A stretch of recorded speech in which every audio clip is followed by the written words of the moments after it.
அடுத்து நம்ம பார்க்க போகிறது 10th மேக்ஸ் சாப்டர் 1 எக்ஸாம்பிள் 1.10. சரிங்களா? ஃபர்ஸ்ட் கொஷின் பாருங்கள். குத்துக்கோடு சோதனையை பயன்படுத்தி பின்வரும் வரைபடங்களில் எவை சார்பினை குறிக்கும் என தீர்மானிக்க. இப்போது நமக்கு 4 கிராஃப் கொடுத்துருக்காங்க. இந்த கிராஃப் வந்து இது சார்பு இல்லை அப்படின்ட்டு குத்துக்கோடு சோதனையை பயன்படுத்தி கண்டுபிடிக்க சொல்கிறாங்க. இப்போ குத்துக்கோடுனா கொடுத்துருக்காங்க பார்த்தீங்களா, இதுதான் குத்துக்கோடு. இங்கே சின்னதாக இருக்குது பார்த்தீங்களா, 4 படத்துக்குமே இருக்கும். இந்த குத்துக்கோடு வந்து அதிகபட்சமாக வந்து ஒரே ஒரு புள்ளியில் மட்டும் வெட்டிருந்துச்சுன்னா மட்டும்தான் இது சார்பு. ஒன்றுக்கு மேற்கொண்டு வெட்டிருந்துச்சு இது சார்பு கிடையாது. இப்போது ஃபஸ்ட்டு கிராஃப் பாருங்கள். இந்த கிராஃபில் வந்து எக்ஸ் டேஷ் ஒய் டேஷ் கொடுத்துட்டாங்களா. இதில் வந்து இங்கே பீன்ற ஒரு இடத்துல வந்து இந்த கிராஃபில் இங்கே ஒரு இடம் இது பி, இங்கே ஒரு இடம் இது கியூ, 2 இடத்துல இங்கே வெட்டியிருக்கு. அப்போ இது சார்பு கிடையாது. அடுத்த 2வது கிராஃப் பாருங்கள். பரவலை மாதிரி கொடுத்துருக்காங்க. இதில் வந்து ஒரே ஒரு புள்ளி பி மட்டும்தான் இந்த குத்துக்கோடில் வெட்டியிருக்கு. அப்போது இது ஒரு சார்பு.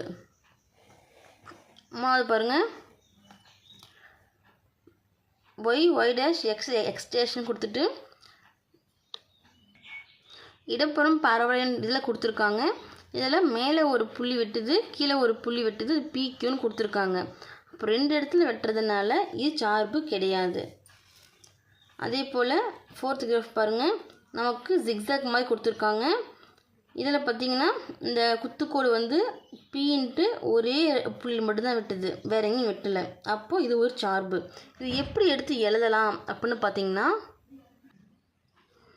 பாருங்க, 2 பாயிண்ட் எழுதலாம். ஃபஸ்ட்டு பாயிண்ட் வந்து கொடுக்கப்பட்ட வரைபடத்தில் படம் 3 மற்றும் 3இல் ஒரு குத்துக்கோடு வரைபடத்தை P மற்றும் Q என 2 புள்ளிகளை வெட்டுவதால் இவை ஒரு சார்பினை குறிக்காது. ஏன்னா ஃபஸ்ட்டு வந்து மொதல் படமும் 3வது படமும் அந்த குத்துக்கோடு பார்த்திங்கன்னா PQன்னு 2 புள்ளியில் வெட்டுது. அப்போது அது சார்பு இல்லை. மேலும் பாருங்கள், கொடுக்கப்பட்ட வரைபடத்தில் 2 மற்றும் 4 ஒரு குத்துக்கோடு வரைபடத்தில் அதிகபட்சமாக ஒரே ஒரு புள்ளியில் வெட்டுவதால் இவை ஒரு சார்பாகும்.